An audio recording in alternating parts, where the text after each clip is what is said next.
I really do like that buzz.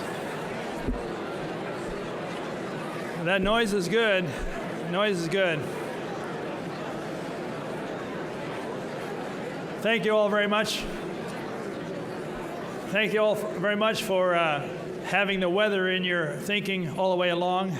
And it's only fortunate that meteorology is one of the areas of the National Academy of Engineering. So we had our agents that took care of the Joaquin's trajectory for us and allowed us to have this meeting today, and a full house it is. This is a rarity that you actually have people sitting in the aisles at this meeting like this. So I thank you very much for coming. I thank you very much for braving the weather possibilities, and of course the good luck we had that it didn't arrive.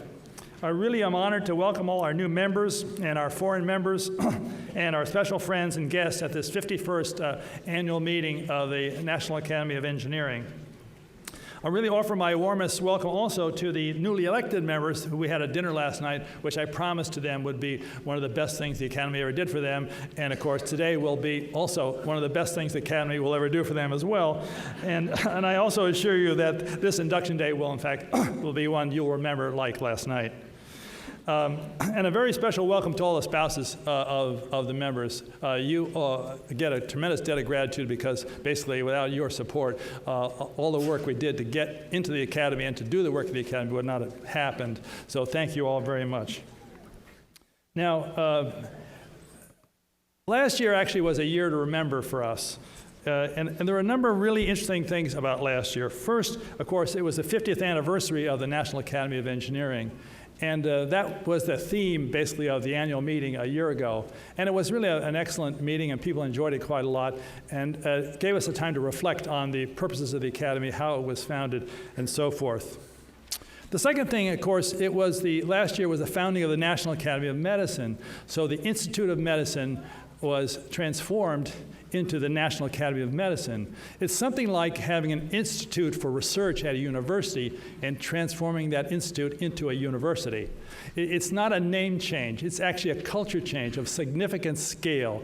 Institutes have targeted missions. They're very focused, and they do excellent work. But universities are very broad in their perspective. They have a lot of more dimension to them. They go in different directions. So we now have gone from two academies and an institute to 3 academies. And this opportunity of having 3 academies housed in the same complex that actually spanned sciences, engineering, and medicine is a very rare circumstance and a tremendous opportunity for us. And therefore, we've essentially altered our identity as basically now we call ourselves the National Academies of Sciences, Engineering, and Medicine. And this integrated picture positions us very well for what we're going to do in the future. That is, in international scale, on a national scale, we really span this space. The other thing that's very interesting is this last year was this Next MacGyver project. Now, some of you have heard about this, especially new members, but most of you probably have not. And but some old-timers like myself, you probably remember the MacGyver TV series about 1992. There was a secret agent, MacGyver, who solved really complex problems with a keen knowledge of engineering and sciences, a Swiss Army knife, and an extraordinary cleverness. He was one of these guys. Of course, he was very dashing, very engineering-like, as a matter of fact. That wasn't supposed to be funny. That was I expected applause, but anyway, the Next MacGyver initiative essentially really seeks to place a female engineer as the lead superheroine or hero on a primetime TV series. That's the idea. And they sought through a crowdsourcing mechanism. They got about 2,000 candidates for this Next MacGyver series. They limited it down to 12, and then when the 12 were ultimately limited down to 12 that would select the storyline that would essentially characterize the Next MacGyver. What would be the storyline for the Next MacGyver? That was the challenge for the crowdsourcing initiative. Now, our own Wanda Austin, a superheroine herself, she was on the selection committee that essentially took this 12 and limited it down to 5. This selection committee also had professional producers of TV series and things like that, like basically, let's see, there was Madam Secretary, Star Trek, Hawaii Five-0, CSI Cyber, really well-known and successful TV series. They were on the selection committee, and they had narrowed it down to 5. So each of these 5 winners in July were given one of these professionals to essentially develop their theme storyline into a TV series potential that they're going to sell, basically, publicly or internationally. So my point is, over the next year, when you see a TV series with a female lead superhero there, she is very likely an NAE next MacGyver. So we'll look forward to that. That's what we all want. Now, at our 2014 meeting last year, we really took the first steps towards developing a strategic plan for the Academy. Now, I didn't realize at the time this was such a rare event.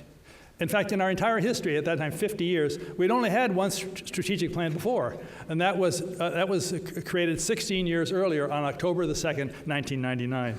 It seems a bit strange. We're a little bit disorganized, I suppose. We received invaluable inputs from the membership. We conducted a council retreat on the topic that was generously supported by IBM's strategic planning services. It was very helpful indeed. And ultimately, with lots of back and forth on it, the council accepted the strategic plan this last August. And I thank you all very much for your participation in this. Now, later in my remarks today, in a few minutes, I'm going to talk about this strategic plan, its goals of the strategic plan, and I'm also going to talk about the grand challenges for engineering, which is basically the main theme for this meeting today. Now, the last thing I'd like to say is, before I step down and turn the podium over here to Chad Holliday, is this is Chad Holliday's 4th and final annual meeting as the chairman of the National Academy of Engineering. This is the 2nd year of his 2nd term, 2-year term, as chairman of the National Academy of Engineering. And I think after he gives his remarks, or before, whatever the case may be, you should really express your appreciation to him, because he has been a tremendous chairman for this academy. Not only does he come from a great background, of course, a DuPont experience from a little engineer up to being the CEO of DuPont, but also his leadership in the Council on Competitiveness and with the National Academies in its initiatives and with the AAU initiatives on research universities. Chad has been all over the place, helping the engineering, helping the academies, helping the countries, got tremendous values, and essentially totally selfless in his commitment to engineering and the academy. So we really could never hope to get a better chairman than Chad Holliday. So it's really important that we kind of appreciate him, and in a way that he would, it'll embarrass him, but it's good to embarrass him a bit, actually.